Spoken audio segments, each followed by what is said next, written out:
రోమీయులకు వ్రాసిన పత్రిక 12వ అధ్యాయము. కాబట్టి సహోదరులారా, పరిశుద్ధమును దేవునికి అనుకూలమును నైన సజీవ యుగముగా మీ శరీరములను ఆయనకు సమర్పించుకొనుడని దేవుని వాత్సల్యమును బట్టి మిమ్మును బతిమాలుకొనుచున్నాను. ఇట్టి సేవ మీకు యుక్తమైనది.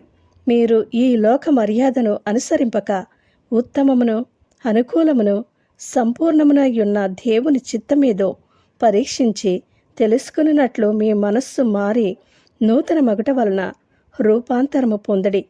తన్ను తాను ఎంచుకున తగిన దానికంటే ఎక్కువగా ఎంచుకునక దేవుడు ఒక్కొక్కనికి విభజించి ఇచ్చిన విశ్వాస పరిమాణ ప్రకారము తాను స్వస్థబుద్ధి గలవాడాగుటకై తగిన రీతిగా తన్ను ఎంచుకునవలనని నాకు అనుగ్రహింపబడిన కృపను బట్టి నీలోనున్న ప్రతి వానితోనూ చెప్పుచున్నాను.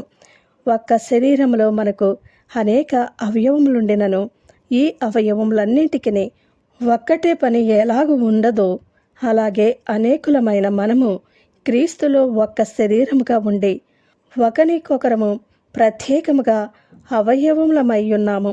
మనకు అనుగ్రహింపబడిన కృప చొప్పున వెవ్వరు కృపావరములు కలిగిన వారమై ఉన్నాము కనుక ప్రవచన వరమైతే విశ్వాస పరిమాణము చొప్పున ప్రవచింతము, పరిచర్య అయితే పరిచర్యలోను, బోధించువాడైతే బోధించుటలోను, హెచ్చరించువాడైతే హెచ్చరించుటలోను పని కలిగి ఉందము. పంచిపెట్టువాడు శుద్ధ మనస్సుతోనూ, పై విచారణ చేయువాడు జాగ్రత్తతోనూ, కరుణించువాడు సంతోషముతోనూ పని జరిగింపవలను. మీ ప్రేమ నిష్కపటమనేదై ఉండవలెను. చెడ్డదాని నసహించుకుని మంచిదానిని హత్తుకుని ఉండడి. సహోదర ప్రేమ విషయంలో ఒకని యందొకడు అనురాగము గలవారై ఘనత విషయంలో ఒకరినొకడు గొప్పగా ఎంచుకునడి.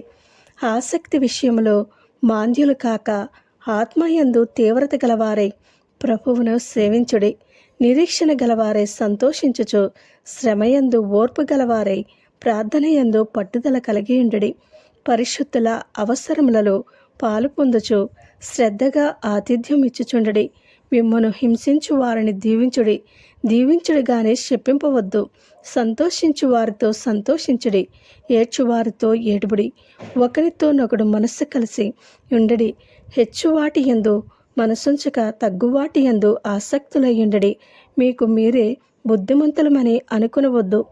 కీడుకు ప్రతి కీడెవరికి చేయవద్దు. మనుష్యులందరి దృష్టికి యోగ్యమైన వాటిని గూర్చి ఆలోచన కలిగి ఉండడి.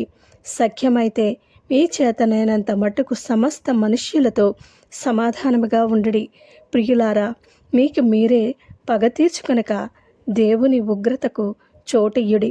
పగ తీర్చుట నా పని, నేనే ప్రతిఫలమునిత్తును అని ప్రభువు చెప్పుచున్నాడని వ్రాయబడి ఉన్నది. కాబట్టి నీ శత్రువు ఆకలిగొనియుంటే అతనికి భోజనము పెట్టుము, దప్పిగొనియుంటే దాహమిమ్ము. అలాగు చేయుట వలన అతని తల మీద నిప్పులు కుప్పగా పోయిదవు. కీడు వలన జయింపబడక మేలు చేత కీడును జయించుము. ఆమేన్.